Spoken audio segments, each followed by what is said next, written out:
네, 6월 24일 월요일 기도를 돕는 그 사랑 매일 묵상 시작하겠습니다. 매주 월요일은 팀켈러의 기도를 통해서 기도의 원리를 좀 배우는 시간입니다. 오늘은 이제 파트 네 번째 기도의 깊이를 더하다라는 파트에서 첫 번째 그 말씀을 묵상하라라는 겁니다. 그러니까 이 기도가 하나님과의 conversation, 이 대화다라고 얘기하고, 두 번째는 encounter, 하나님을 깊이 경험하는 것이다 이렇게 얘기합니다. 그러니까 그 첫 번째 하나님과의 대화에서 하나님의 말씀을 묵상하는 것이 굉장히 중요하다라는 얘기를 하고 있죠. 그래서 기도로 들어가는 문턱 할 때 이제 gateway to prayer 하면서 기도로 들어가는 문이 묵상이라는 거예요. 이 묵상이 하나님의 말씀을 묵상하는 것이 기도에 들어가는 지름길입니다.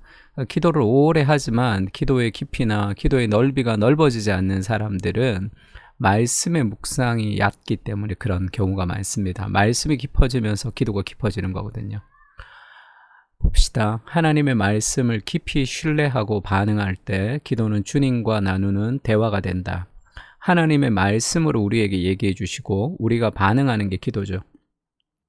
그래서 기도보다 우선시 되는 것은 하나님의 말씀입니다. 들어야 되는 거죠. 오늘날 행동 과다와 주의력 결핍 장애에 빠진 현대사회는 속도가 떨어지는 성찰과 묵상을 실종된 기술쯤으로 만들어 버렸다는 거예요. 오늘날엔 행동이 과다하고 주의력이 결핍 장애 같은 시대, 이 속도가 떨어지는 거. 그러니까 급하게 하루에 할 일이 많은데 내가 하고 싶은 것도 많고 할 일도 많은데 조용히 머물러서 하나님 앞에 기도하는 이 시간이 쉽지가 않죠. 하루 30분 기도하는 거, 그것을 우리가 제자 훈련할 때 숙제로 내어줘도 매일 하기가 쉽지 않은 바쁜 현대를 우리가 살아가고 있습니다. 근데 그 열매 맺지 못하는 경우가 많아요. 하나님 앞에 머무를 수 없으면 삶의 진정한 열매가 맺혀지지 않는 그런 분주함만 쌓이게 될 가능성이 많습니다. 그러나 기도가 참으로 하나님과 나누는 대화가 되려면 규칙적으로 성경을 깊이 묵상하고 그분의 음성을 듣는 과정이 필수적입니다. 중요한 것은 규칙적이죠. 규칙적으로 꾸준히 말씀을 묵상하면서 기도하는 과정이 좀 필요합니다. 그 묵상은 성경 연구와 기도의 중간지대이며 둘 사이에 가교를 한다. 성경 연구와 기도의 중간에 묵상이 있는 거죠. 하나님의 말씀을 묵상하면서 기도의 마음이 생기고 기도를 통해서 묵상이 더 깊어지고 왔다 갔다 합니다. 영적으로 더 깊이 기도의 세계로 들어가는 통상적인 경로는 말씀 묵상이다. 그래서 기도하기 전에 말씀을 묵상하는 것이 굉장히 도움이 됩니다. 묵상이 없는 기도는 하나님의 교제가 빈약하고 차가워지죠. 시편 1편을 가지고 팀켈러가 묵상에 대해서 이야기하고 있습니다. 이 복 있는 사람에 대해서 얘기하면서 악인의 꾀를 따르지 않고 여호와의 율법을 즐거워하여 율법을 주야로 묵상하는 사람을 복이 있다 얘기하고, 그 말씀을 묵상할 때 시냇가에 심은 나무가 철을 따라 열매를 맺는 것처럼 잎사귀가 마르지 않고 형통하게 될 것이다 이야기하고, 악인들은 바람에 나는 겨와 같이 뿌리가 없다 이렇게 얘기합니다. 그러면서 이 시편 1편을 가지고 묵상에 대해서 이렇게 설명하죠. 시편 1편을 통해서 본 묵상의 세 가지 유익이 있는데 첫 번째는 안정감입니다. 안정이죠. 뿌리 깊은 나무같이 사나운 바람에도 흔들리지 않는다.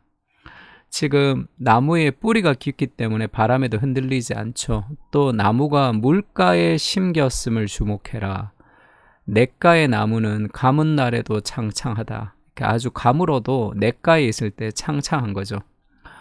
곤고한 날을 견디는 힘은 언제나 뿌리 깊이 내리는 묵상이다. 시냇물은 주님의 말씀을 가리키고, 이 시냇가에 심은 나무 하니까 이 시냇가가 뭐겠어요? 이 물이 하나님의 말씀이겠죠. 이 나무가 우리입니다. 그러면 그 뿌리를 통해서 이 시냇가에 그 수분을 공급받는 그 과정, 그것이 묵상이라는 거죠.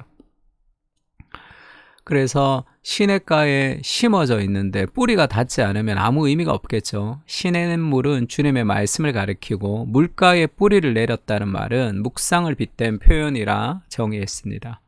묵상은 곤고하고 적대적이며 급변하는 시절을 지내는 크리스찬에게 안정과 평안과 용기를 주는 거죠. 하나님의 말씀을 묵상하면서. 반면에 쭉정이는 날아가 버리죠. 쭉정이는 어려움을 통과하지 못합니다. 쭉정이가 나무가 되려면 뿌리를 내려야 되는데 뿌리를 내리지 않으면 이 상황에 따라 날아가 버려죠. 하나님의 말씀을 묵상을 해야지 이제 쭉정이가 되지 않는데 이 묵상이 안정을 부르죠. 잎사귀가 마르지 않기 때문인데 사시사철 기쁨과 평안만 주는 것이 아닙니다. 지금 시냇가에 심은 나무도 바람이 불고 힘들고 쭉정이도 바람이 불고 힘든데 문제는 시냇가에 심은 나무는 흔들리지 않는다는 거예요. 어려워도. 왜죠? 그 말씀이 주는 진액을 가지고 그 말씀의 공급을 가지고 우리를 지켜주기 때문에 그렇습니다. 아, 내가 도저히 감당할 수 없는 시험이 와서 너무 힘들구나 이렇게 생각이 들지만 내가 할 수 없지만 사람이 감당할 시험밖에는 너희에게 다한 것이 없나니 오직 하나님이 미쁘사 너희가 감당치 못할 시험 당함을 허락지 아니하시고 시험 당할 즈음에 또한 피할 길 내사 너희로 능히 감당하게 하시느니라. 그렇게 말씀하시는 하나님의 말씀을 신뢰할 때 그 하나님의 말씀의 은혜가 우리를 감당하게 하는 거죠. 여전히 하나님의 진리의 뿌리를 단단히 받고 있으면 영혼의 겨울이 와도 견딜 수 있죠. 어려운 시기는 뿌리가 내리는 시기입니다. 그래서 시냇가에 심은 나무는 힘들지 않다는 게 아니라 흔들리지 않는다는 거예요. 흔들려도 그것을 지탱할 수 있다는 겁니다. 하나님의 말씀 안에서 안정감을 누릴 수 있도록 묵상, 그 뿌리를 내려야 되죠. 그리고 두 번째의 묵상은 속사람, 즉 성품의 변화를 약속합니다. 쭉정이는 열매를 맺지 못하고 날아가죠. 나무는 과실이 열립니다.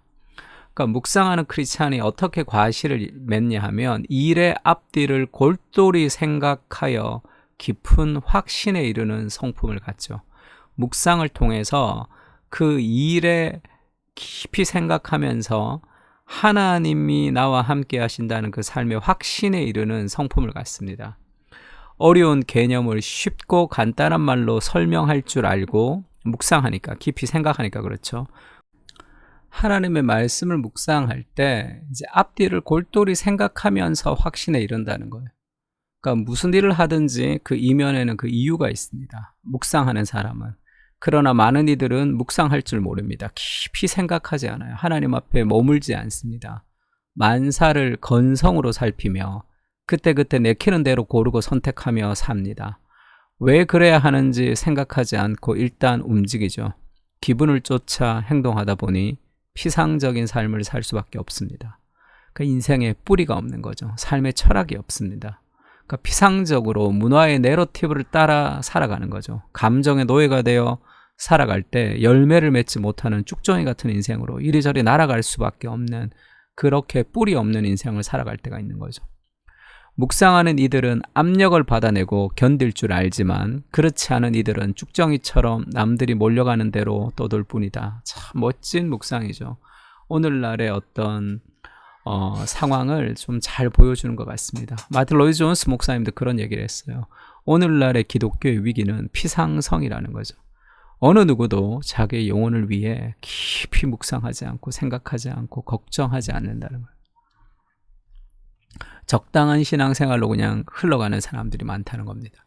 그 영혼이 지금 죽어가고 있는데도 속사람의 성품의 변화는 깊은 생각, 인생을 향한, 말씀을 향한, 그리고 시대를 향한 하나님의 서사 속에서 내 인생을 보는 그런 모습 속에서 나타나는 거죠.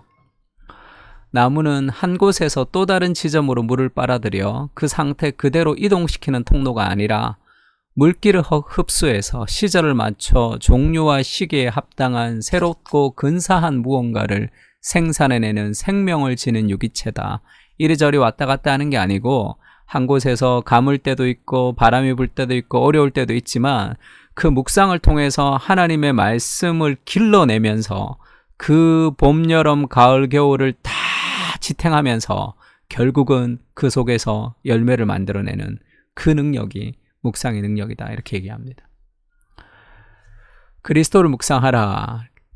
요한복음 1장 14절에 말씀이 육신이 되어 우리 가운데 거하심에 우리가 그의 영광을 보니 아버지 독생자의 영광이요 은혜와 진리가 충만하더라. 우리가 이 말씀을 묵상할 때 결국 그 말씀을 묵상한다는 것은 예수 그리스도가 이 땅에 오셔서 우리를 위해 행하신 그 일, 말씀이 육신이 되어서 이루셨던 그 그리스도의 일을 믿는 겁니다. 그리고 지금 그 그리스도가 우리 안에서 역사하고 계시는 거죠.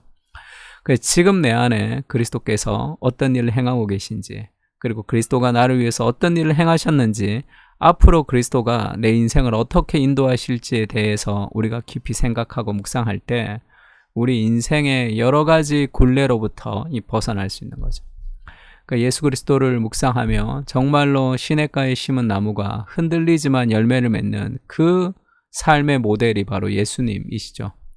그 그리스도께서 우리에게 행하신 일들을 계속 묵상하고 복음을 적용하는 삶을 살아갈 때 우리 인생도 봄, 여름, 가을, 겨울이 지나지만 우리가 있는 삶의 현장에서 열매를 맺는 그런 삶으로 살아갈 수 있게 됩니다. 그리스도로 인하여 생명을 얻었습니다. 그분의 말씀을 묵상하게 하시고 그분의 행하신 일을 묵상하게 하여 주시옵소서. 우리를 위해 행하신 구원의 사건을 기억하며 시절을 쫓아 열매를 맺는 묵상의 사람으로 살아가게 하여 주시옵소서. 힘든 시절을 이기는 모든 힘은 그리스도의 사랑에서 옵니다. 그 사랑의 말씀을 묵상하며 오늘을 열매 맺어가게 하옵소서. 아멘. 우리 오늘은 시편 1편 같이 보면서 묵상하면 좋을 것 같습니다. 다 같이 기도하겠습니다.